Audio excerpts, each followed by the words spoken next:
about halfway there. We're just saying that he's off to a nice start. Why does it have to be all or nothing all the time? Like, what am I doing? I'm doing it for the show. Field of 68 till I die. This is the Field of 68 After Dark show, the only place that you need to be for college hoops every single night. And we are live. Welcome to the Tuesday evening edition of the Field of 68 After Dark here on Sirius XM Channel 84. That is the ESPNU station. We are live streaming on YouTube. If you're watching there, please hit that like button. Please hit that subscribe button and jump in the chat. We're going to be answering questions from you guys during breaks. My name is Rob Dauster. We are presented by our partners over at Bet Rivers Sportsbook, and I am joined tonight by Sports Illustrated insider Kevin Sweeney, as well as Wake Forest legend and certified Tim Duncan hater Randolph Childress. We have a ton to get into tonight. Arkansas won again. Texas Tech is rolling. Kansas is rolling. We're going to be joined in a little bit by Keegan Murray, the All-American from Iowa. But before we do any of that, gentlemen, we need to talk about those UConn Huskies. They knocked off Villanova tonight 71-69 in a game where they trailed by 4 points with 35 seconds left on the clock. It is a massive win for UConn, who has now won 4 straight. They've beaten Seton Hall, they've beaten Xavier, and now they've beaten Villanova in their own building over the course of the last week. So, Sweeney, I'm going to you first on this one. Is UConn going to run to the national title now? Is that's certified and locked in, right? Man, I mean, I don't know about that, but I will say this. I mean, what a confidence builder today has to be, right? Not just the fact that you won the game against the kind of standard bearer program in this conference, but the fact that you did it the way that you did it, losing your head coach early in the game, dealing with that adversity, going down 4 with under a minute to go, having to battle back, forcing a turnover against one of the most, steady-handed teams in college basketball, and then executing down the stretch with 2 really outstanding play calls by Kamani Young and 2 great executions by, the UConn offense. And again, did it come down to a last second call, a block charge, a 50-50 call? I think that probably, if I was officiating, would have been, a block. Yeah, it did. But at some point, I mean, you got to feel really, really good if you're UConn for the way that you were able to close out this ball game late and build confidence heading into March.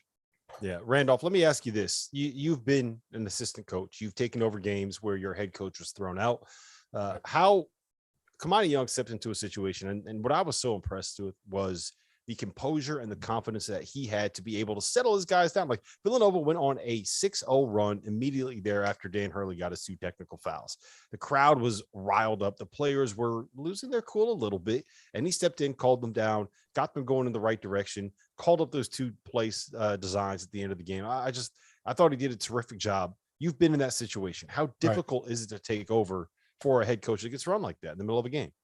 Oh, it's very difficult. I think the biggest thing you got to give him credit for is, like you said, he kept the team composed and just during the critical times of the game, late game, that tie-up was big. It was right in front of their bench. You can tell they were yelling at the guys not to foul. They had a trap going. So kudos to Kamani. I thought he stepped up tonight, and I'm not surprised. I think he's one of the next guys in line to get a head coaching job, and I think he just proved that much tonight.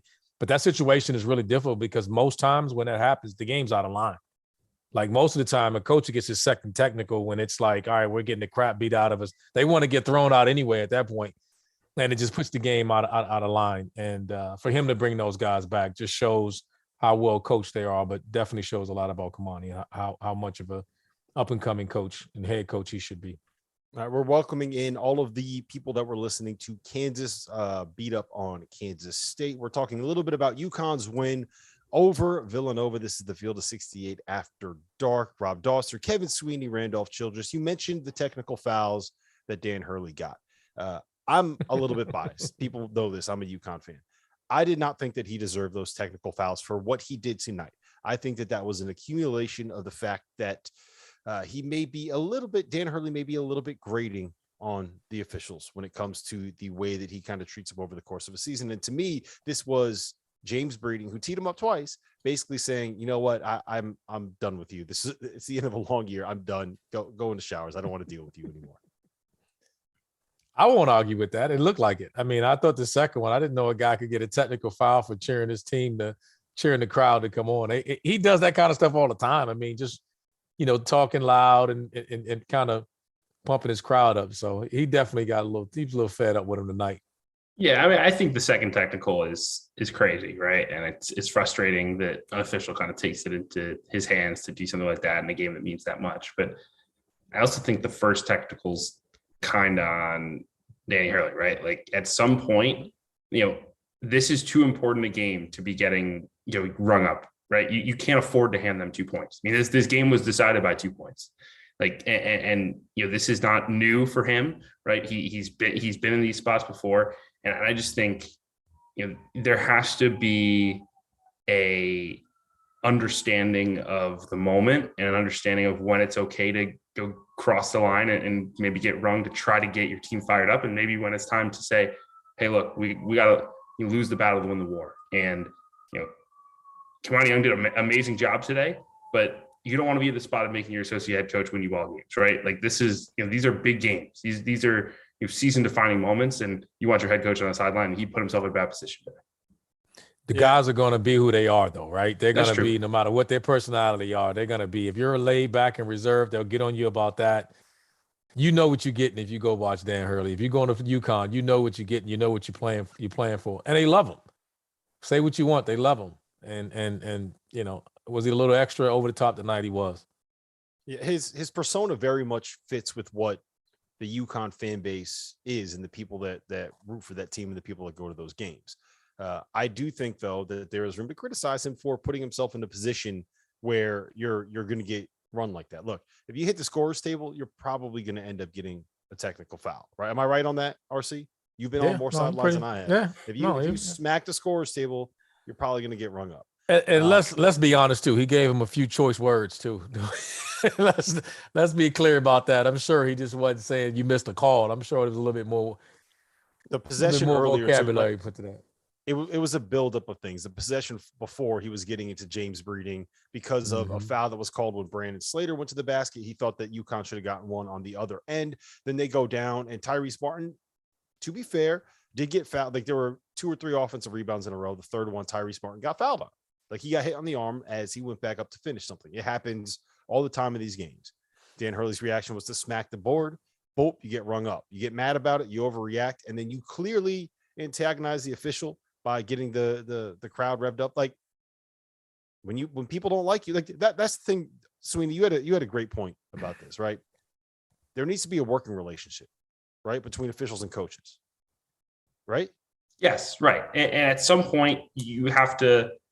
Again, you don't have to like the guy, right? I mean, we've all been in spots where we don't like a coworker, colleagues someone we have to deal with, on a day-to-day basis. But like at the end of the day, you can't be at a point where you're at each other's throats all the time, and it winds up costing your organization, right? And if Dan Hurley and James Breeding hate each other, that's cool. But you have to understand, and again, I'm not saying James Breeding's blameless in this, but if you're Danny Hurley, you have to understand that, your actions are going to cost your team, and you have to be careful. You can't keep showing up officials and then winding up in a situation where officials get mad at you and get teed up, and then you say why, right? Like you operate like this all season long. You set yourself up to get run in a game like this. Mm-hmm. Yeah, that's the way I feel about it as well. What do you make of UConn moving forward, Randolph? I've always liked their team, but I worry about them come late game tonight. And we talked about this before. I joked about you being a UConn fan, but we said it today. They'll go as far as RJ Cole take. That's what I said to you earlier today. And then it's ironic he closes the game out tonight. And against the better teams, didn't happen as much tonight. He played great, and so much at stake. But he made the right play with the tie-up. But they still struggle, and they get predictable with him. I think teams just focusing on him, make another guy beat you or handle a late game. I just don't like how they'll get in. I don't think they'll go very far. I don't see them getting through the first weekend. Sweeney? I think I'm a believer, especially with the way that Sonogo played today, right? I mean, Eric Dixon took it to UConn in the first meeting. I think he had 24 and 12, and it's a huge reason why Villanova won that game. And I thought the UConn's front court kind of took it personal, and Dama Sonogo came out and played a really good ball game. He had 20 points, 6 rebounds, 3 assists, 2 blocks. Like he played as complete a game as I've seen from him And I think when you have that level of an anchor on the block, combined with some guys who can space the floor, and then a point guard like RJ Cole, who has made big plays and proved again tonight that he can be a clutch shot maker, you have a chance to really make some noise, right? They're physical, they're big and strong defensively. They can really guard and win a game on that end of the floor. But they have enough weapons, I think, as Cole continues to establish himself as a really good lead guard, as Sonogo continues to establish himself as a guy you don't want to mess with on the block, and then all the wings that they have. I think they have enough to really be a dangerous team in March and make a run to the second weekend. So go ahead, Rob. I want to ask you this. If you guys, I know you say you like UConn. I know you do, Rob. Give me a third scorer that you can count on come a tournament game or any game going forward, even in the Big East tournament. Who's going to be your third scorer on that team? They needed to be Tyrese Martin, and he hit a couple shots tonight. He was not finishing stuff at the basket tonight. Here's my biggest thing with UConn. Is that it's been late game execution, right? The reason why they are so high up in the KenPom rankings, they were favored tonight. They won by 2 against Villanova, and they did not cover the spread. It was 2.5 when it closed at Bet Rivers. The reason why they are ranked so high in the metrics and they're so high on KenPom and their efficiency is so good is because they lose all these close games where they can't execute in a final possession, where they're not able to scheme something up. I think back to the overtime loss to Seton Hall. I think back to final possessions against Michigan State in the Bahamas. I think back to the final possession against West Virginia, where it was just a horrific final possession. They lose by 3. Tonight was the opposite of that, right? There were a couple of bad possessions with 2 minutes left, but in the last 30 seconds, Kamani drew up 2 fantastic sets. One of them got Tyler Polley coming off of a pin down. He knocked down a 3. The other one created an open side ball screen for RJ Cole to get to his right hand, and he finished. Hopefully that's the kind of thing that can create a little bit of confidence in moments like that. I've said this before. They have enough guys and enough talent and enough ability and enough athletes and enough players that are just tough as hell to compete with anybody in college basketball this year. I truly believe that. Anybody in college basketball, those dudes are going to be able to compete with them at the very least. If they show up to play, they'll be able to compete. They win because they're going to either punk you on the glass, they're going to force turnovers, or they're going to make your life miserable defensively. That's when they're at their best, when they can take advantage of the fact that they have better physical tools than anybody else. They don't have a ton of guys that are great when it comes to feel, which kind of puts you in a situation where they run. I mean, RC, you watch it tonight, man. Like, they run set after set after set after set with counter after counter after everything is drawn up. Everything's dialed up. They don't have a ton of guys that just play. And I think what happens when you get to a final possession, you need to create offense out of sets. And it's much more difficult to do that when you have a set defense. Someone can throw a curveball at you, whatever it is. So seeing them actually be able to make plays in the clutch in a final moment is the kind of thing I think is a difference maker for this group, because they're going to be in every game that they show up to play. And I can't imagine an NCAA tournament game where they don't show up to play. And seeing them do that tonight is a very, very, very good sign, I think, moving forward. The only thing I'll say again, and I'll say this about that team, is RJ Cole got it done tonight to close it for him. The concern I have is when people are scheming, saying, I'm not going to let RJ Cole beat me. And that's the same thing we're talking about. You said several times in those late games. Providence game was that way. We talked about that after the Providence game. Providence maybe pulled away at the very end, but that was a really close game. Nobody really – I'll say this. No one else seemed to want the ball when it matters. Exactly. And he's just chasing it and he's going to get it. It just makes it more predictable. If one of these other guards or someone else steps up and just shows they want the ball, they don't have to be a playmaker. Just show you want it, and step up and take shots, then this team can go far. But I've seen it too many times, and that's my only concern with them of doing real damage in the tournament or even the Big East tournament for that matter. All right, so let's talk about the Big East big picture, Sweeney. Providence now has a 2-game lead over Villanova. They still have to go to Finneran Pavilion to play. And based on the way that the schedule worked out with the COVID cancellations that Providence had, they have to finish a game above Villanova in the loss column if they want to have a Big East regular season title. Do you think Providence is going to find a way to be able to get this done? I do. They have 2 games at home against Xavier and Creighton. They basically have to win, right? You win those 2 games, you're going to be the Big East champion. You don't, you're not going to be. I think for me, the way that Xavier is trending, I pulled this from T-Rank. Xavier is the 101st ranked team in the country since January 15th. Right. So for the last month plus, Xavier has been, outside the top 100. They are really struggling lately. I think it's a great time for Providence to get them, especially with Al Durham banged up. Right. I think the Creighton game is the one that scares you more, particularly if you can't have Durham. Right. I know he's dealing with the hernia injury. They're hopeful that he can play, but is he limited? Is he going to have his explosiveness? Is he going to get downhill? We'll see. I think if they have a healthy Durham or a healthy enough Durham, they will find a way to win both of those games and win the Big East title, even going into that Villanova game on the first. Yeah, where do you stand, RC? I agree. I think they'll get it. I think they need to get those 2 games, but they're not easy. I mean, they won't be easy. Creighton's going to be a tough out for them. I mean, I agree with you on Xavier. I think they can get Xavier, but Creighton's playing really good. They're playing themselves up to a higher seed in the tournament. They're playing themselves into it. And if I'm Providence, you got to get it. You don't want to have to go to Villanova to play for the Big East title. Like you don't want to do that. Yeah, I can't see Villanova losing at home with the Big East regular season title on the line. I'm not that worried about the Xavier game for Providence. That Creighton game is going to be tough. Yes. Those Yes. Creighton dudes are playing great. That's a tease for something a little bit later in the show that we're going to get to. We got to take a quick break here, but coming up next, we got to dive into some of the Big 12 action tonight. And I'm going to ask Sweeney whether or not he believes Texas Tech is actually the team built to go furthest in the NCAA tournament in that conference. Yeah, clear. All right. We got any questions in the chat, Dagan? We do. The most important question is what happens tonight if we hit 100 legs? I'm not What happens tonight if what? We hit 100 legs. No shotguns tonight, Rob? I am not shot. Well, I do have one up here, but I don't think I'm going to. It's Tuesday, man. Come on. Shotgun and claw. Listen, the chat wants to know. That's all I'm saying. Get us a 200 likes, and I'll shotgun this claw. You heard that, chat? 200 likes. 200 I likes. gotta go open up YouTube and like this thing. Yeah, there you go. All right, here we go. Here's a quick question. 1 minute. I know this is a longer question. So your top 3 teams, if you had to pick only 3 to win the title, who are they right now? Sweeney, you go first.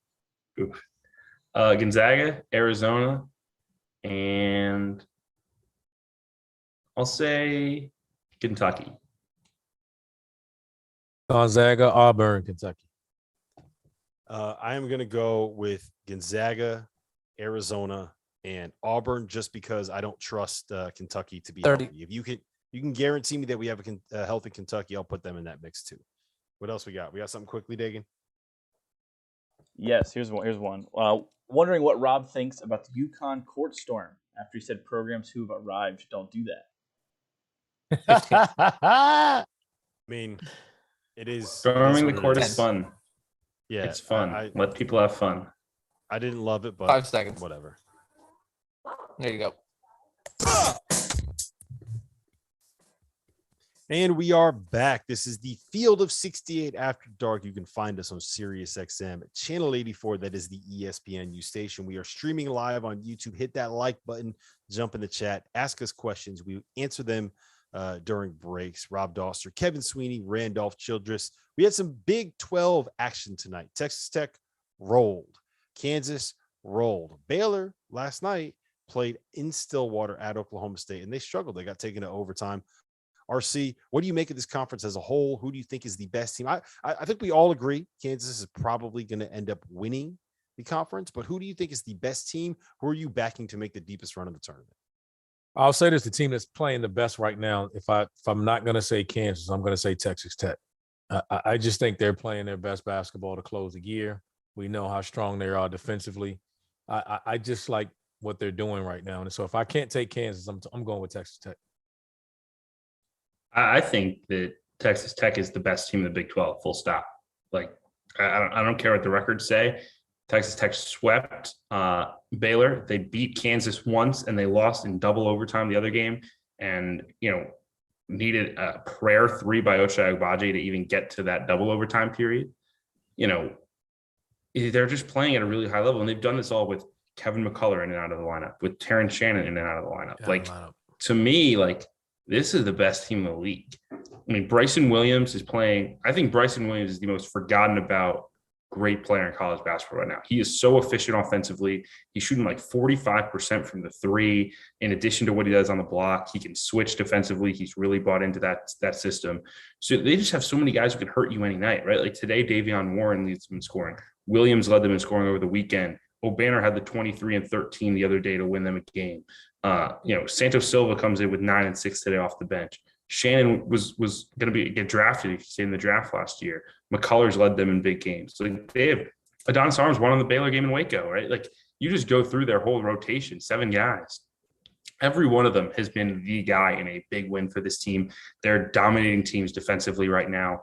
I think Texas Tech, man, I think they might be in the top 5 teams in the country right now, the top 5 teams to go win a national championship. I think they're the best team in the Big 12. So here's my concern with Texas Tech, and I want both of you guys to weigh in on this. It's point guard play. Do they have a guy? We saw it at the end of the Texas game when Texas went on that 9-0 run to get it to a 1-possession game in the final minute. Do they have a good enough point guard? Do they have enough of a leader at that spot to be able to win? Sweeney, you go first. I don't think that they do, but I think there's a lot of teams in that great tier of teams in college basketball that don't have a great point guard, right? Like right now, how much are we really trusting Wendell Green at Auburn, right? I mean, how much are we really trusting Jeremy Roach at Duke right now? I mean, again, maybe Wendell's playing point in big moments, but he's more of a combo, right? I mean, you just kind of go through Kansas. Is DeJuan Harris really the guy that instills fear? There is a dearth of elite point guards, and so for me, the fact that they have multiple guys who can create off the bounce, they have multiple guys who can switch and guard 1 through 4 in the backcourt. They're playing 6'5", 6'6" across the front, across the backcourt with McCullough, with Adonis Arns who can both create. I think that they have enough offensively, even without that true point guard. In addition to obviously the elite defense, where they can survive the fact that they don't have a guy who has the keys to and still win a championship. Yeah, when you give up 42 points in a game, you don't have to be a great offensive team to be able to win. Also, RC, I don't know if you caught that, but Sweeney dropped a dearth on us. He loves busting out those Northwestern SAT words whenever he comes on After Dark. All right, I was going to go After and try Dark. to This is Google not it. after SAT prep, Sweeney. My only concern with those guys with Texas Tech though is they got a lot of different guys that'll score, but who you going to go to when you really need a bucket? Like to close your game. Who's your closer? And you're right about great, they got a great defense, but as you start talking about making a Final Four run, you're going to play against some teams. You're not going to be able to force 21 turnovers like they did tonight. And, and they're not, they're going to be solid defensively, but they're not going to force as many turnovers tonight. You're going to play against some good teams that's going to protect the basketball, and they're going to force you to score. All right, so let me ask you guys this then. Kansas has now won 4 in a row. They've won 6 out of 7 since they got smacked by Kentucky at home. And the only loss is by 3 at Texas, who, Texas is Texas. They're not great. They're not awful. I don't think that there's anything wrong with losing by 3 on the road to a team like Texas. So why aren't we talking more about Kansas? They are sitting here right now, today. They are number 5 in KenPom. They are 23-4 overall. They are 12-2 in the Big 12, and they're going to win this regular season title without really, breaking a sweat. So RC, why aren't we talking more about Kansas as in that same tier of teams as we just mentioned? Gonzaga, Arizona, Auburn, Kentucky, whoever. Baji's their best player. We all agree to that, right? Mm-hmm. Where do we see him getting drafted? Probably late first, I would guess. Right. Someone and will take that plunge. And that was my point. We're accustomed to Kansas when they're at their best, when they're a team that we're thinking got Final Four potential, that has Final Four potential. We're thinking usually they got a lottery pick. They got a top 5 guy. And Abaji, he's a shooter, he's catch and shoot guy. He needs somebody to set him up, get him open. And I don't know if they're just overall, they're better than a lot of teams, obviously, but I don't have them quite as a Final Four team because I just don't think they have that guy. Abaji's great. You get it in his hands, he's great, but he needs stuff ran for him. He's not a guy you can give the ball to and just say, hey, man, go get me a bucket. That's just not his game. Right. And we've talked about this on the show before. I think obviously the inconsistencies at the point and the inconsistencies at the center position will rear their ugly head in big moments. I think DeJuan Harris has played much better basketball lately. He deserves credit. But their offense is so built around post touches for David McCormick.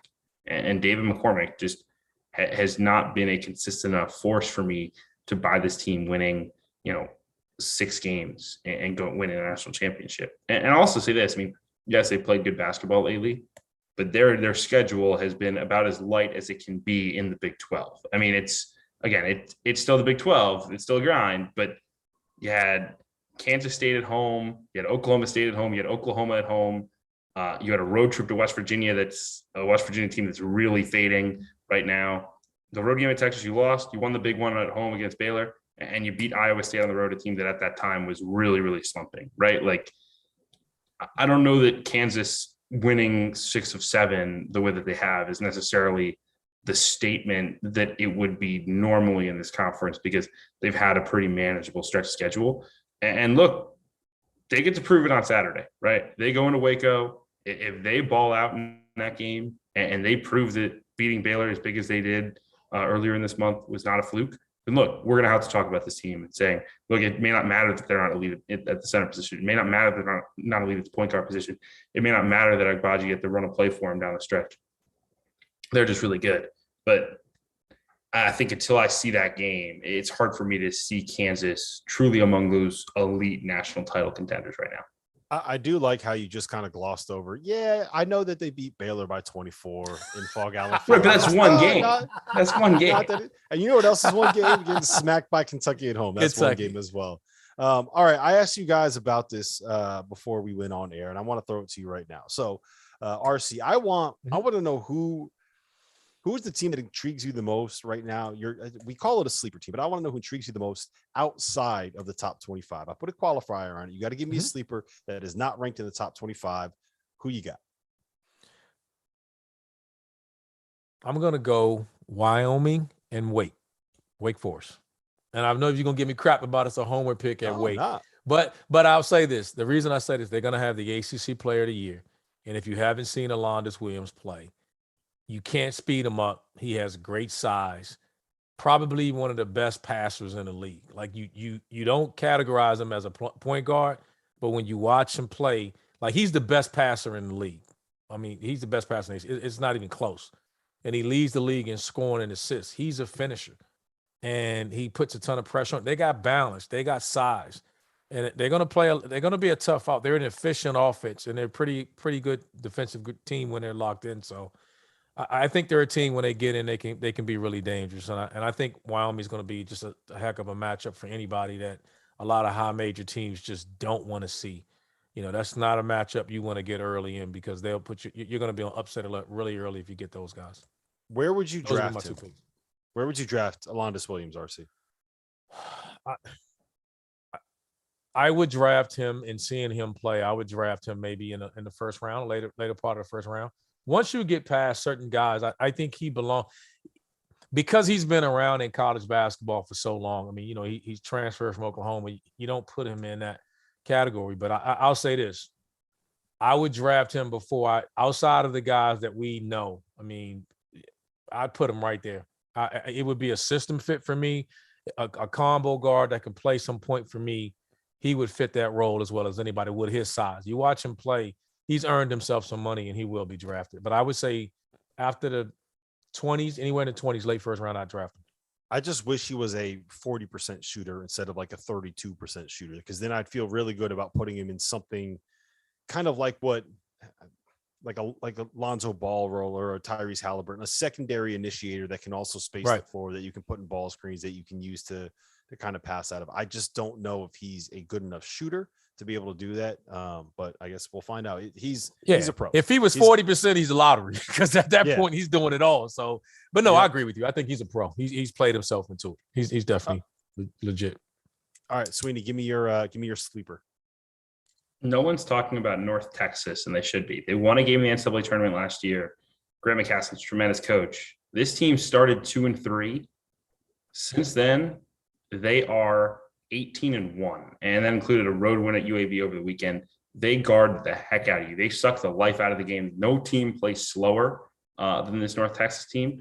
But man, do they guard, and they have a point guard that comes off the bench, Tyler Perry. He's their sixth man, but he's their leading scorer. who can flat out hoop. Like, he is an awesome shot creator. I really like this team. Like, I think they have a chance to get an at-large bid. If they don't win the Conference USA tournament, it's going to be tight. But, man, like, people need to know about this North Texas team, because it's a team that can win not one but 2 games in the NCAA tournament. Their 4 losses, they lost to Buffalo the first week of the year. Since then, they've lost to Kansas on a neutral court by 12, Miami on a neutral court by 6, and they lost to UAB, who's a top 50 team in KenPom. Like, this team is for real, and it's time people started talking about it. Yeah, so my pick would be Creighton. I think that this team has a couple of different guys that can win a game for you offensively. Ryan Hawkins, Ryan Nemhard. I think that they are much better defensively than people realize. Like, normally when you think of Creighton, you think of a bunch of dudes shooting 30-footers and not playing any defense at all. Well, this team shoots 31% from 3 and is ranked in the top 30 defensively in KenPom's adjusted defensive efficiency metric. They won at UConn. They've won 5 straight in the Big East. They are currently sitting at 18-8 overall, 10-5 in the conference. I think that they are a team that you don't want to see as an 11 or a 12 seed if they find a way to get in the tournament. And I think that they're probably on the right side of the bubble as of now. But listen, we have to pay the bills. Coming up next, we're going to hear from Iowa's All-American, Keegan Murray. You're clear.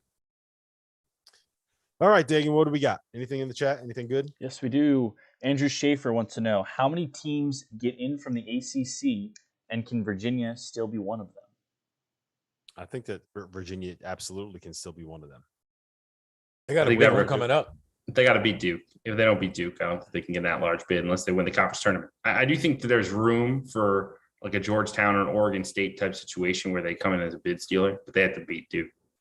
Otherwise, I think to Well, they've beaten them once. They gotta, if they don't beat them this time, it's gotta be. If they beat them this time and win a couple of games in the tournament, I think it gives them enough a resume. 1 minute. without beating them again, I'm saying I don't Yeah, think they can. yeah. Yeah, and so they have Duke on tomorrow night at home. Yes, Mhm. huge game. Tomorrow, Wednesday, yeah, tomorrow night at home. So it's. You don't think that they can get in without beating Duke? I think they have to beat them either in the conference tournament or the end of the race. I think their metrics are really poor. They have some bad ones too. I mean, they're kind of like Rutgers, but with worse wins, and I think that's a bad recipe. 30. You just said that Virginia is Rutgers with worse wins, and how the mighty have fallen. It's so true. Put a number on it. Five or six getting in. What do you got? I got 4. North Carolina's not getting it. 4. Wow, I got 4. 15. I think North Carolina will get in. I believe they will. Yeah, you know why? 10. What's it say on the front of their jersey, Sweeney? North Carolina. What's it say right there? 5. Right there. That's why.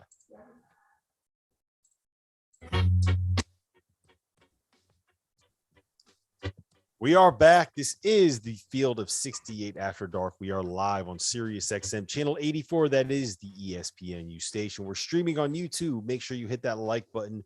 Make sure you hit that subscribe button. Jump in the chat. We're answering questions during the breaks. We're going to be hearing from Keegan Murray here in a second. But before we do, I want to talk a little bit about Iowa's 86-60 win over the Spartans tonight.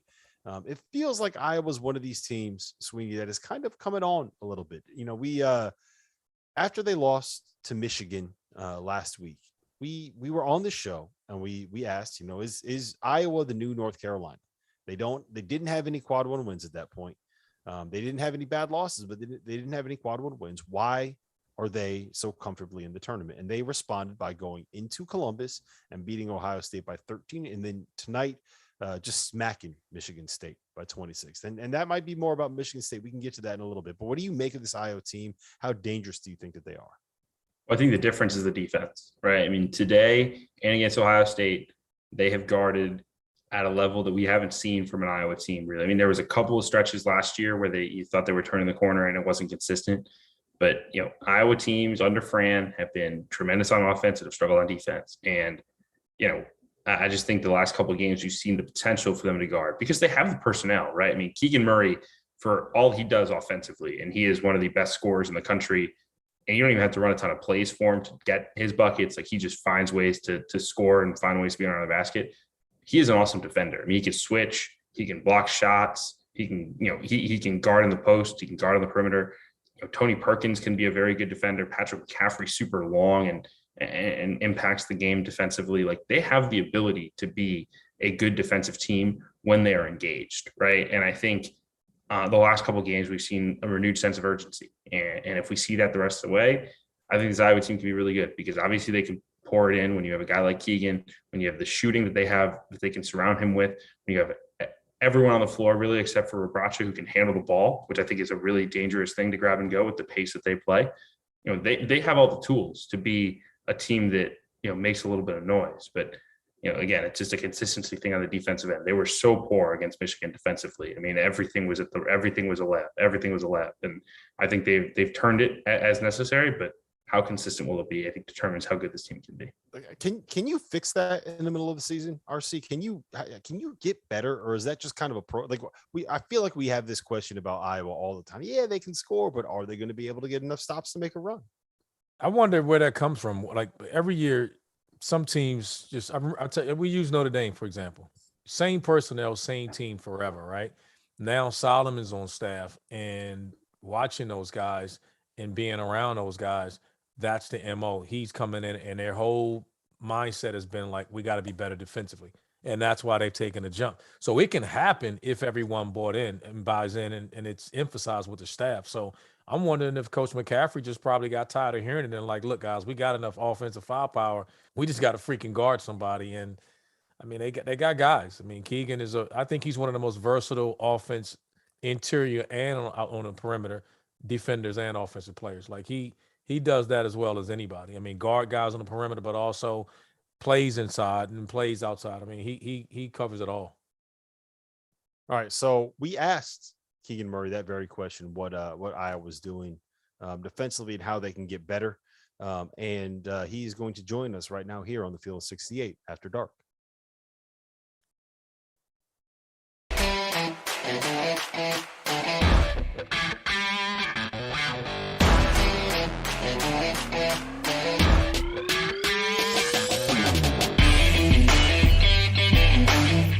And now let me welcome on to the Field of 68 after dark Keegan Murray, who is fresh off of scoring 28 points and an 86-60 win over Michigan State. Keegan, first and foremost, how do I know you're not Chris?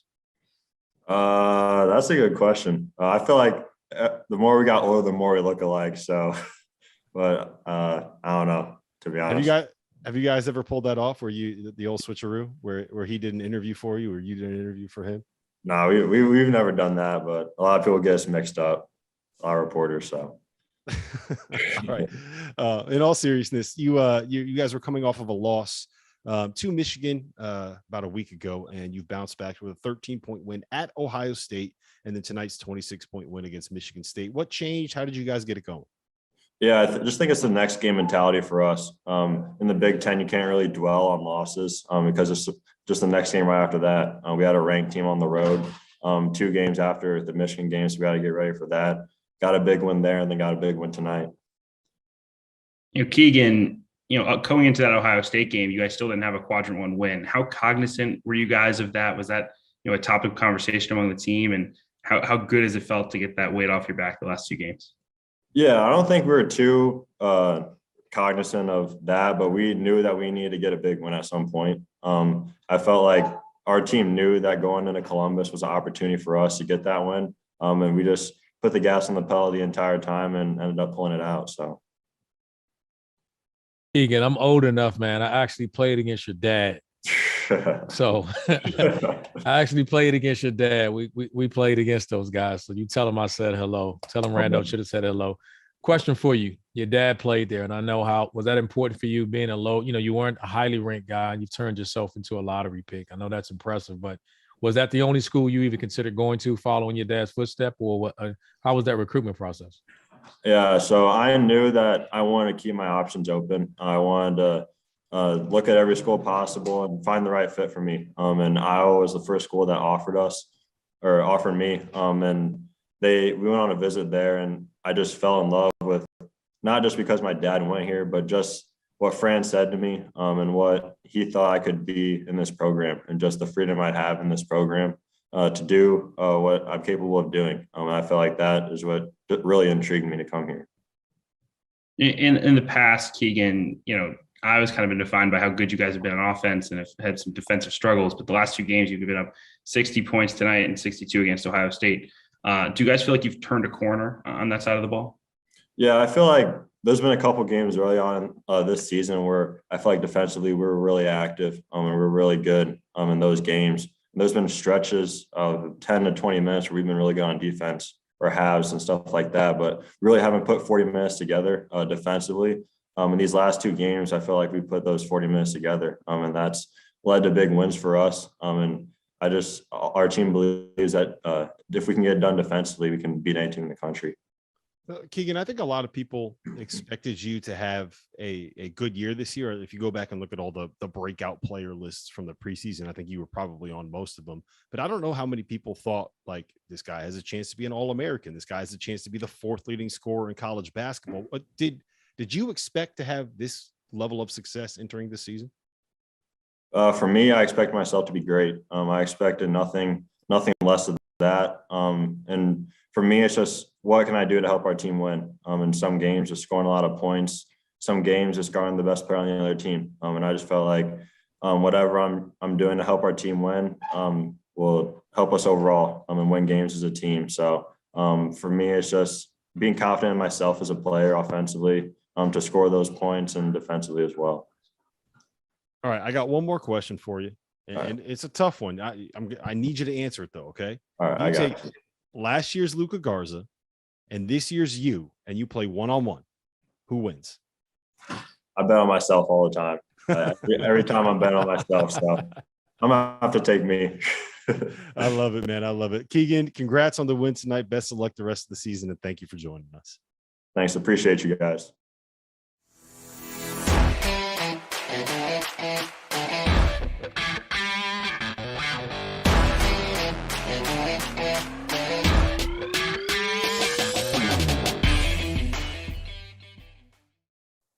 Thank you to Keegan Murray for joining us here on the Field of 68. And thank you to Randolph for making sure that he emphasized the fact that he did put up 25 points and 6 assists on Keegan Murray's dad in the NCAA tournament. That was pretty funny. We got to talk about a little bit about Michigan State here. We got about 4 minutes left. Sweeney, what do you make of the Spartans? What do you make of this group? They've lost, 4 out of 5 now. We thought for a while this was a team that had a chance to compete for a Big Ten title. And now here they are, and we're like, maybe if they don't turn this around, they could be in that 9-10 seed range when things all shake out. I think the biggest thing for me was that it was never overwhelming talent-wise early in the season, right? When they were playing well, it wasn't like, wow, look how talented Michigan State is. Look how, look how elite they can be. It was, wow, they've just got a nice kind of mix and everybody gelling together.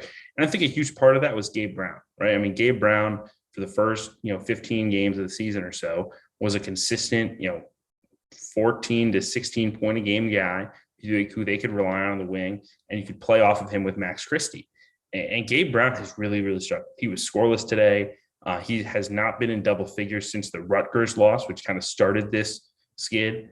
He was also scoreless against Indiana, which is a game that they actually won. I mean, Gabe Brown has been a shell of himself lately. And again, when you are not that talented, when you are, kind of winning on the margins, and all of a sudden your 15-point a game guy becomes a 5-point a game guy, it gets ugly. And I think, Gabe and Max Christie have to give them more. They have to give this team more offense because the point guard play isn't dynamic enough to carry this load. And so, they need more from their two wings if this team's going to get it back on track. Yeah, RC, what do you think? I think after they beat, who was that they won early against Wisconsin? And we kind of thought we thought they had turned the corner, like they were going to figure out a way, whether it was going to be Christie, whether it was going to be Brown, like somebody was going to step up. It was going to be point guard by committee. It just hadn't turned out. They're struggling to score so bad. It puts so much pressure on their defense. And right now, I mean, I don't know how they're going to turn around. They got Purdue coming up. I mean, they're at Michigan. I mean, when is this? I think the only game, there are no gimmies, but they finish up senior night was against Maryland at home, and they got Ohio State sprinkled in there. So, I mean, where do they turn it around? I mean, when there's no easier games coming up in the Big Ten for them, and they're a team that was a lock to be in the tournament. They're playing themselves out of it. They're losers of 5 of 6 the last 6 games, 5 of the last 6, and I don't know. I mean, I don't think any of us was betting on them Saturday to win at Purdue. So I mean, So I think they're playing them well out of it.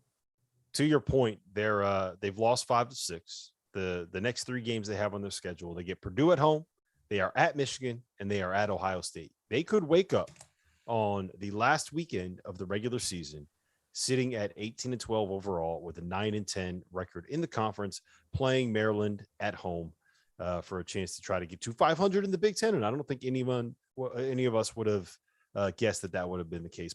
By the way, the only team that they beat in this run in league play is poor Mike Woodson and the Indiana Hoosiers, who just can't find a way to do anything right, man. They're the team that you got to play to get right. They're the get right team at this point. But it's tough seeing this with Michigan State. I thought that they were going to be a little bit better. I never thought that they were great, but I thought they had a real chance to kind of put this thing together and put together a little bit of a run. But we have to pay the bills here. Coming up next, we're going to talk about Arkansas and why they might be the most dangerous team in the SEC right now. You're clear. All right. What do we got for questions? All right, let's see here. Speaking of Indiana, this is just very generic. What is wrong with the Hoosiers? They don't have any point guards. Yeah. Bad point guard play, mediocre wing play, on offense that's too reliant on one player. They're okay defensively. I mean, it's the same exact issues that they've had the last 2 years around Trace. I mean, nothing has really changed. It's new faces, but it's the same issues that have plagued them, which is that their offense isn't good enough without Trace going for 30. And even when Trace goes for 30, it's not a guarantee. 1 minute. Yeah. I mean, and it doesn't help that they don't have Finney playing or Christian Lander and it might help that they don't have those guys available right now. I don't think they were that good to begin with. What else we got, Dagan? This question was directed at me in the chat, but I want to get your thoughts on it. Is Seton Hall a dangerous 8-9 seed in the tournament? My answer, by the way, you can all find it in the chat, but it was no. Yeah, I'm not 30. I'm not in on them. I don't think. Are we ever going to see Bryce Aiken again? Is he gone? Doesn't sound like it. Doesn't sound like it. Until he comes back, I'm off of him. I'm not getting on that train unless Bryce Aiken plays another play. Yeah, that's kind of where I'm at with it too. You got something quick, Dagan? Anything else? Anything last? Nothing quick. 10. So we'll just go back to the show here. Talk some hogs. 5 seconds. There you go.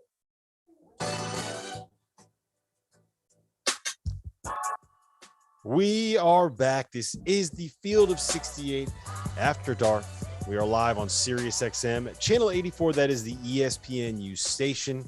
We are live on YouTube. If you're watching there, please hit that like button, hit that subscribe button, jump in the chat, ask us questions. We will be doing the Field of 68 After Dark afters starting at 11:58 and 20 seconds on the East Coast. That's the Eastern time zone, the only legitimate time zone in the United States. Let's talk about the Hogs, guys. Let's talk about Arkansas. Let's talk about Mama Hog. Do you think Goodman is ever going to apologize to Mama Hog for the disrespect, the utter disrespect that he showed to that Arkansas program, Sweeney? He will never apologize, but we do need to get him down to Bud Walton at some point, just to see the reaction. Got to get her on the show. Look, I'm working on it. Clint Sterner, I know you're listening to this, man. We got to get Mama Hog on. The people are calling for it. The YouTube chat is calling for it. In all seriousness, though, Randolph, what's been the change with this group? They've made a run. They lost 5 of 6 there, and it looked for a while like this might be they got blown out by Hofstra at home when Hofstra did not have their best player. And now we're sitting here. I think they're 12-4 in the SEC now. Am I right about that? And they've won 11-4. 11-4, won 12 out of 13. Whatever it is, they've won a whole bunch of games. They're not losing 5 out of 6 anymore. They're not Michigan State right now. What changed? How did this group turn it around? You know what? I think in changing their lineup around a little bit, just figuring out who can do what. I mean, originally we thought coming in like Chris Likes was going to be like maybe the starting point guard, start and settle things down and figuring out how he was going to be. And I think he settled into that role where, look, you just come in off the bench, just be a little spark plug, just play. I don't need you trying to set and run plays. Just go be a bucket. And their team, I think they just understand what's being asked of them now. I think defensively, we knew they were going to be a solid defensive team. I am concerned about their lack of size of dealing or playing against bigs. You saw that against tonight. They saw that being an issue tonight, but I like the team. I mean, they're playing really well, and they got guys that can close at the end. And when you got guard play that can close at the end, you got a shot. And they're playing as well right now as anybody, even any team, playing in the SEC right now.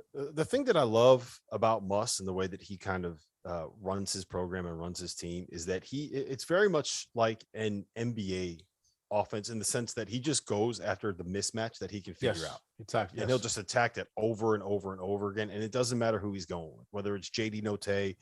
Tonight, Devo Davis got it going a little bit. And so he started riding the hot hand. Jalen Williams played well. And I think Jalen might end up being kind of a little bit of an X factor for this team. But it's you don't see that a lot in college basketball, where you find a mismatch, you isolate the mismatch, and you go and just try to take advantage of it one-on-one. That's very much more an NBA thing than it is college basketball. There's a few teams that still do it, right? I mean, there's few teams that still do. I think Duke does it. Duke they would call you a number. So if you were out there and heard your number called and it wasn't on a scout report, that meant you were getting ISO'd. So certain teams may do it, but you're right. For them, it is NBA like. It's like it's an old school NBA, because even certain teams are still motion. It used to be, all right, oh, is that Randolph in? Oh, we post him, until you come out of the game. So they're playing well right now. I think it's worked for them. They put you in rotation, and once you get in rotation, then you're dead with them. I think the thing for me is at the beginning of the season, Arkansas had somewhat of an identity crisis, right? They had all these guys that had thought it was their team. They thought it was right. They were going to build the offense right away. Devo was coming off the great finish to last season. Was he going to be the SEC Player of the Year? Was he going to be the guy you built around? Note is a guy who's, I think, one of the most gifted scorers in college basketball off the bounce one-on-one. Umude was a 21 point a game, super, super high usage guy at South Dakota. Chris Likes has lived with the ball in his hands all his life, right? And he can cook, but, he can shoot you out of right. Yes, absolutely. They had a lot of guys who I think, thought it was their team. And I think one of the things that Eric Musselman has done always so well, all the way back to the Nevada days, was taking guys like that and getting buy-in, right? And getting guys to fit into their roles. He did it with Marcus Marshall back in the day at Nevada, who was this kind of shoot first guy from Missouri State who turned into this awesome player for them. Every year in Nevada, it seemed like he brought in a kid and was like, man, is this going to script the chemistry? And he just figured it out. And I thought that, in December and early January, I was like, did Muss finally, meet his match? Did he finally not have the team he could crack? And it just, it has turned. They've gotten that buy-in. He is one of the great coaches. And look, that's a tremendous skill, right? I mean, from a portal standpoint, especially in this day and age, to be able to identify guys that you can mold and identify guys that you can build rosters around, and take, talent from everywhere and put it together and have everyone, competing at a high level and competing in their role at a high level. That's as important as anything in college basketball right now. And I just think that, Muss is as good as it gets in that regard. And it's a huge reason why Arkansas has been as successful as they have been. And so right now you've got a team that, can attack mismatches because every single guy can create for themselves. You've got a center in Jalen Williams who's super unselfish, who kind of makes up for the fact that, none of their guards are necessarily a pass first point guard. You can switch almost every spot. You've got these long athletic guys like Tony and Umude who are, 6'6", 6'7". Devo is a really good defender. They're a really good defensive team, and they've got all kinds of weapons on the offensive end.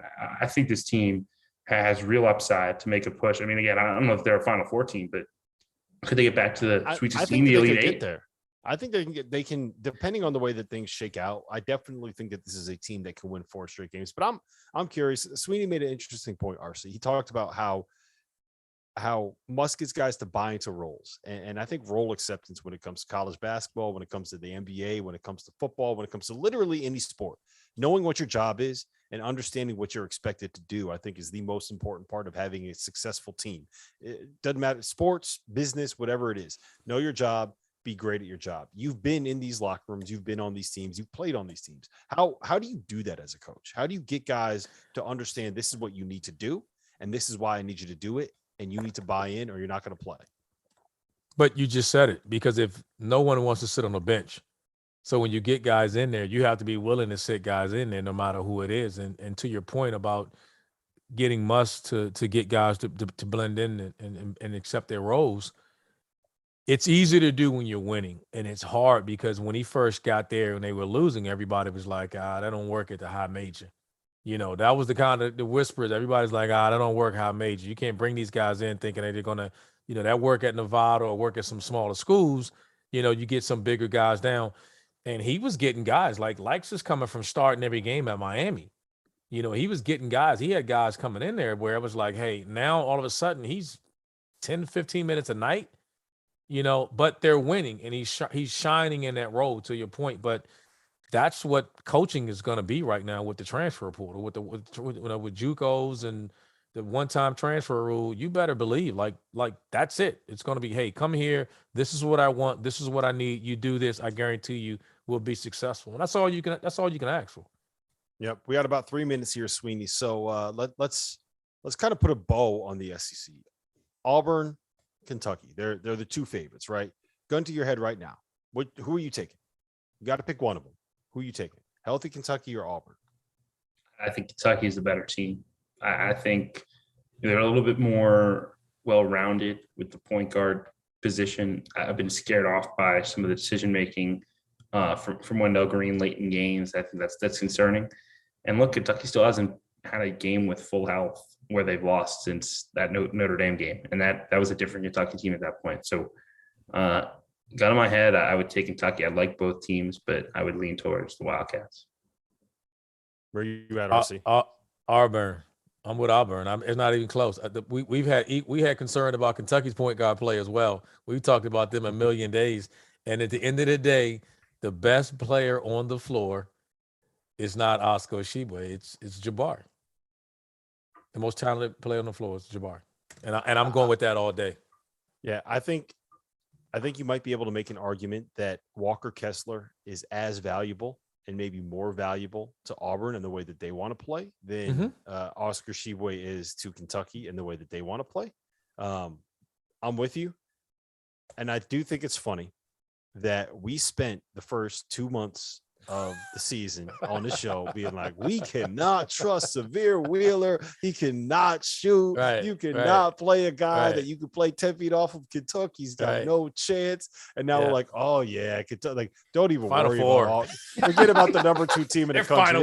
Their point guard stinks. We got to go with Severe Wheeler now. This is the guy. This is the guy that we're buying into. It always makes me laugh. 30 seconds, Sweeney. Give me your 30,000-foot view on Tennessee. Can they go and win the SEC tournament? I don't think a team who builds its offense around Kennedy Chandler can be elite. And I like Kennedy Chandler. I just don't think you want to build around your offense around him. So I think to me, I don't think they can win the SEC tournament. I think Arkansas is a better team than Tennessee. So Sweeney doesn't like Kennedy Chandler. Sweeney doesn't like Wendell Green. Doesn't like Katie Johnson. Severe Wheeler's a guy. Put him in Hall of Fame. Put him in the Kevin Sweeney Hall of Fame. But listen, this has been fun. This has been the Field of 68 After Dark. My name is Rob Dauster. I'm with Randolph Childress and Kevin Sweeney. We are heading over to the our YouTube channel for the After Dark Afters. And I just want you guys to remember before we get out of here, UConn beat Villanova tonight. Field of 68 After Dark. And you're clear. There we go. All right. Hold on. We got to pay the bills real quick. Randolph, I got a question for you, man. Yep. This wasn't from the chat. This is just a question that I'm asking you.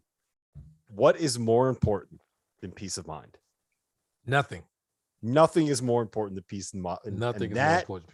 And that is what NordVPN is here for, to give you peace of mind while you are online. And with all of the threats that you face today on the internet, it is more important than ever to be sure that you have the best VPN that you can get. NordVPN is the world's best VPN service, offering the fastest connectivity, most servers, and next-gen encryption to make sure that everything you do online stays secure. Plus, you can use NordVPN on all of your computers and all of your devices, no matter the operating system. With NordVPN's unlimited bandwidth, you never have to worry about a slow connection, and plans start at just under $4 a month. So grab your exclusive NordVPN deal by going to nordvpn.com/Bleav or use the code Bleav, that's BLEAV, to get up to 70% off your NordVPN plan, plus 1 additional month for free. It's also risk-free with Nord's 30-day money-back guarantee. Dagan, we are in the afters, which means it's time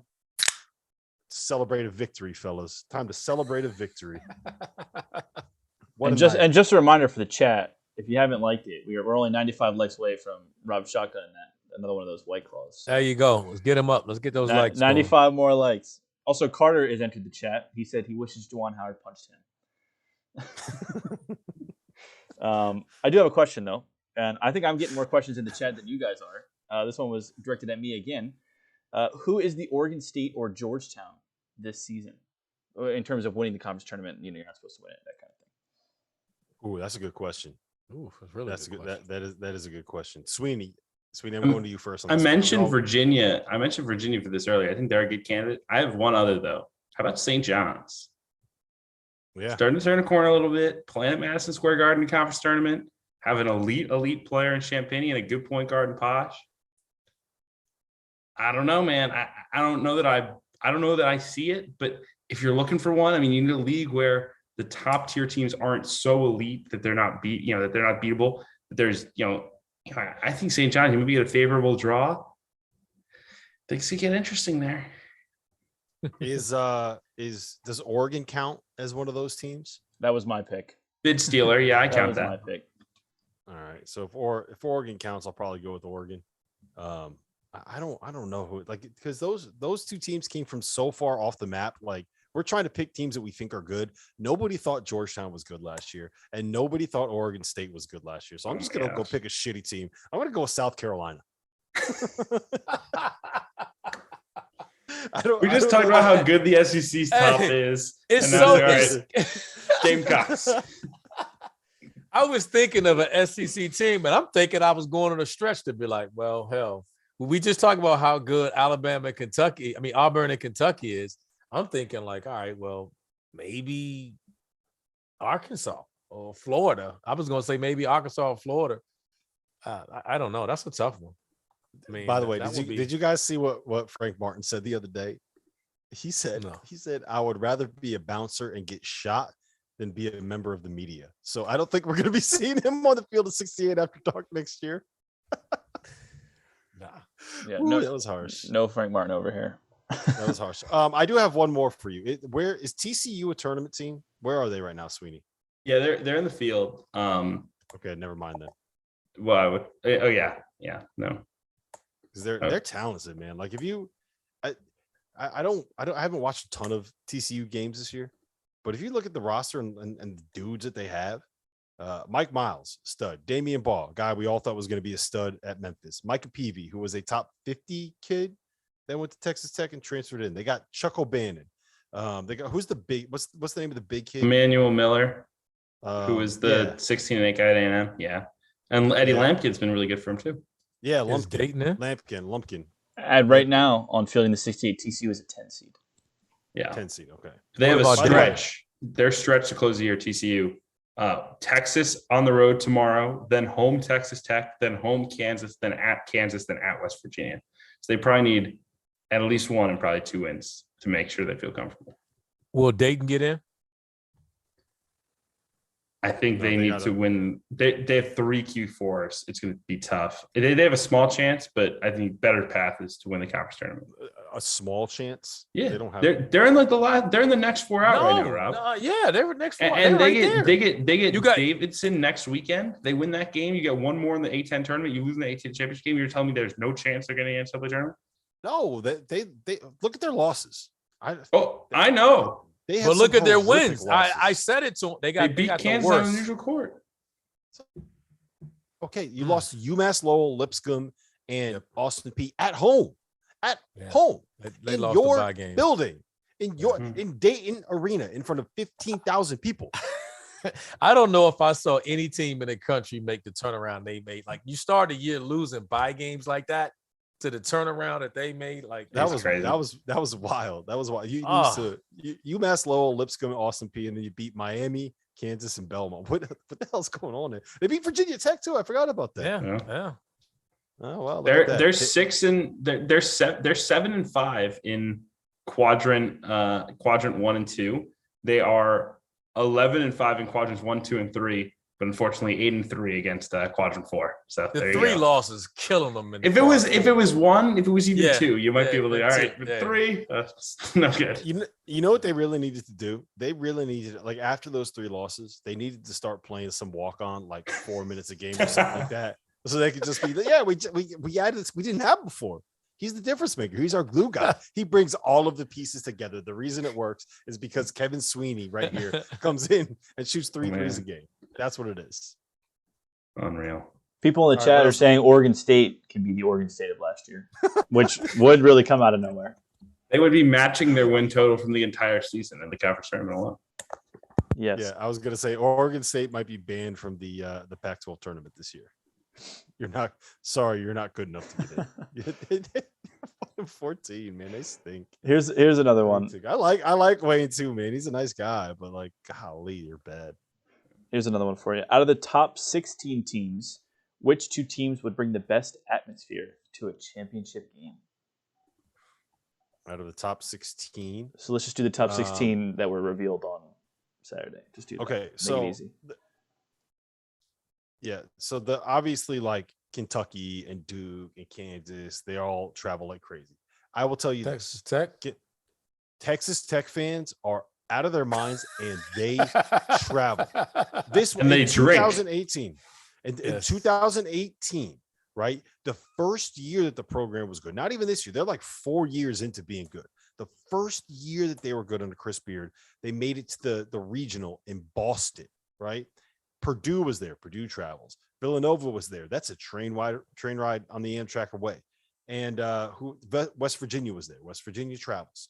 The loudest group and the most populous group in that building on both of the nights was Texas Tech. They were insane. They were loud. They were chanting. They were singing. They were drunk. There were cowboy hats and cowboy boots everywhere. They filled up that building. They played Villanova in the Elite Eight, and that was the building was more Texas Tech fans than it was Villanova. It was insane. Texas Tech will pack that place out. You know who else will? Gonzaga. Gonzaga travels. They have a big and passionate fan base, and they will go. They'll get where they need to. When it was in Phoenix, right? In 2000 and was it 2017? I think it was 17. They had as many fans in that building as North Carolina did. Now it's West Coast to West Coast, but they will travel. There's a lot of Gonzaga fans out there that will travel. What do you guys have? They're not in the top 16, but if Arkansas were in a Final Four or in the national championship game, and that's a drivable thing from Fayetteville to New Orleans, like, let alone the stadium, like Bourbon Street, all of New Orleans, it'd be Woo Pig Suey, baby. I mean, it'd be a lot of fun. Oh yeah, you think Mama Hog would show up? Oh yeah, we'd have to get her live. She'd come on the set. She'd come on the set. Have to make it work. Make sure Goodman's there. You know, he might run a high. Yeah. We just had someone ask in the chat, "Where's the bald white guy? I have a crush on him. Guns up." That's T.O., man. I was gonna read that out next. Yeah, took that right from me. What, Diggin? What else we got? We got any other good questions? Let me see here. Here's a question: what good teams don't travel? There's got to be one.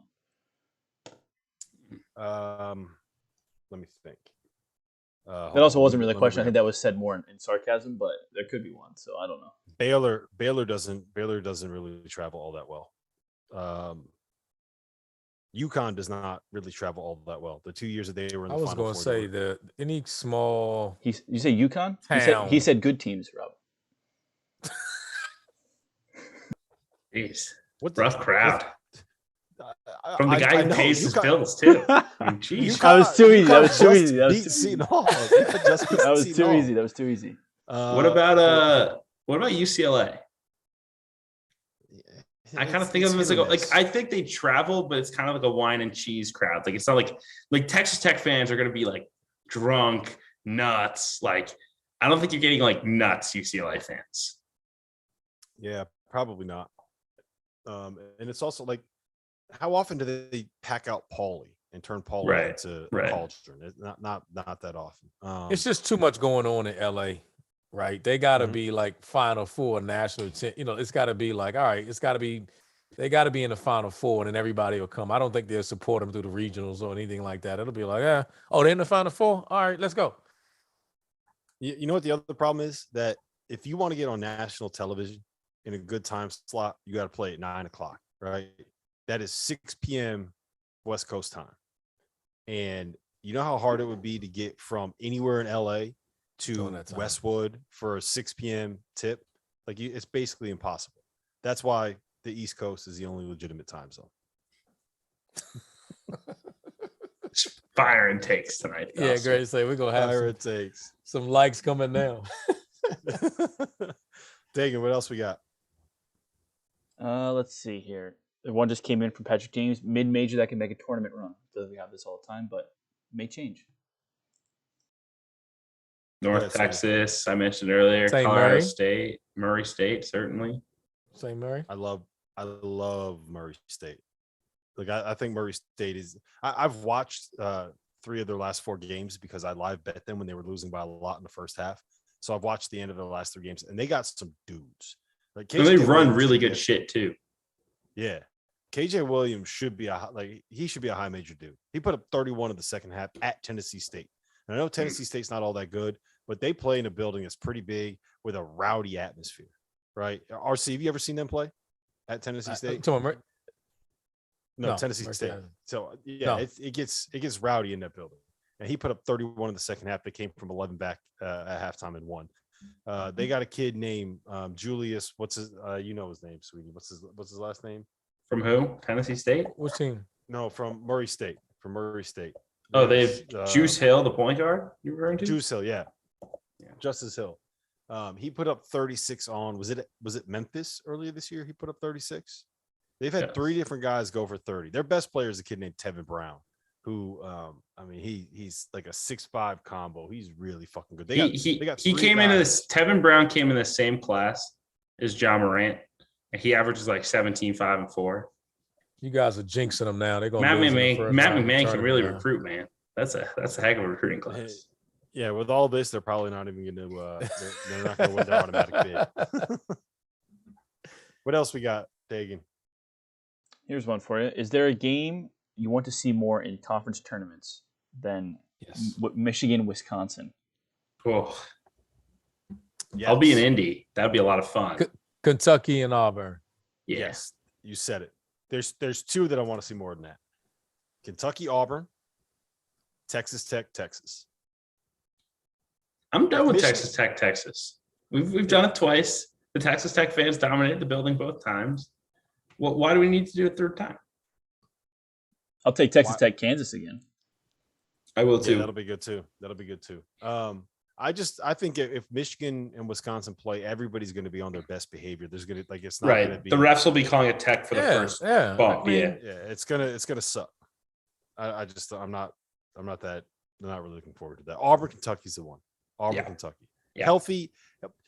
I did this the other night, but please, basketball gods, give us a healthy Ty Washington and a healthy Severe Wheeler against Auburn for the SEC title in Nashville. Is it Nashville? It's in Tampa this year. It's very odd. Tampa. That's closer to Auburn. More balanced. It'll be good. That's what we need. Since when does the SEC go to Tampa? I think it's the first year. Interesting. Dagan, give us one more. One more. Cheers and get out of here. Yes, one more, and I just lost it. I have to go back and find it. Arkansas, Kentucky on Saturday.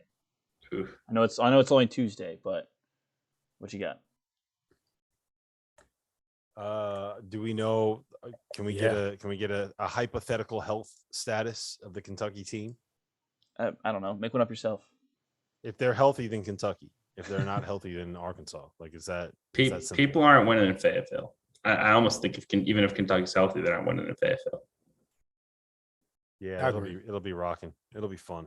Mama Hog will be there. maybe we fly Goodman down. All right, listen. This has been fun. Let's do our 3 cheers. I'm going to you first, RC. What do we got? Talked about it all night to the Musselman and the Arkansas Razorbacks. Great Cheers. game tonight.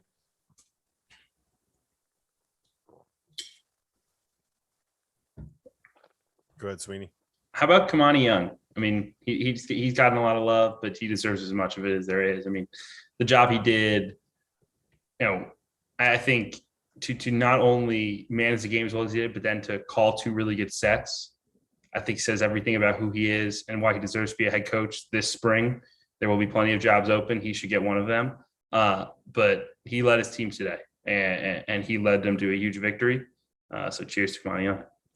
Come on, Sweeney. Cheers to You know Kamani you had Young. to let Dauster. You know you had to let Rob get that. You No. saw I this know guy. where Dauster's actually Rob's going. got a- he was going. Rob's You got a know special he one. wanted- I know what No, he Dauster knows. actually has. So I didn't steal his Yeah. thunder. Trust me. He knows. But I will say this about Kamani Young. I'm going to give you guys a little bit of how the sausage is made. I do the Top Dogs podcast, the UConn podcast for the Field of 68. And Kamani was supposed to come on, right? And it was like we were supposed to record at 10 o'clock. At 9:30, he texts me and he goes, "Hey, man, listen, I had something come up. I can't come on. But here's Ryan Boatwright's number. He told me that he's good. You're good to go. Just text him. He'll come on at 10 o'clock." And I was like, all right, I got What a Boatwright now. guy. So come on. Yeah. And Kamani, turn it off now. I was much more excited to talk to Ryan Boatwright than I was to Kamani Young. I've talked to Kamani Young before. I love Boatwright. It was awesome. So, yeah, shout out to Kamani Young. My cheers goes out to Jack Rothenberg. You guys aren't going to know who Jack Rothenberg is. Vassar tonight, the school that I went to, in the Liberty League playoffs in the quarterfinals, Jack Rothenberg, with 1.4 seconds left, called a length of the floor pass at the 3-point line, turned, fired, and hit it at the buzzer for a 71-69 win over Hobart to send them to the semifinals. The last time that Vassar was in the Liberty League semifinals, I was on a roster. So cheers to the Brewers. Cheers to Coach Ryan Mee. Cheers to Jack Rothenberg. That's awesome. What a moment. I don't care what level of basketball it is. When you make a play like that, that's something that you never forget. Sweeney just chugged the rest of his beer. So listen, for Kevin Sweeney, for Randolph Childress, for our producer, Dagan Hughes, this has been fun. This has been the Field of 68 After Dark. And remember, UConn beat Villanova tonight.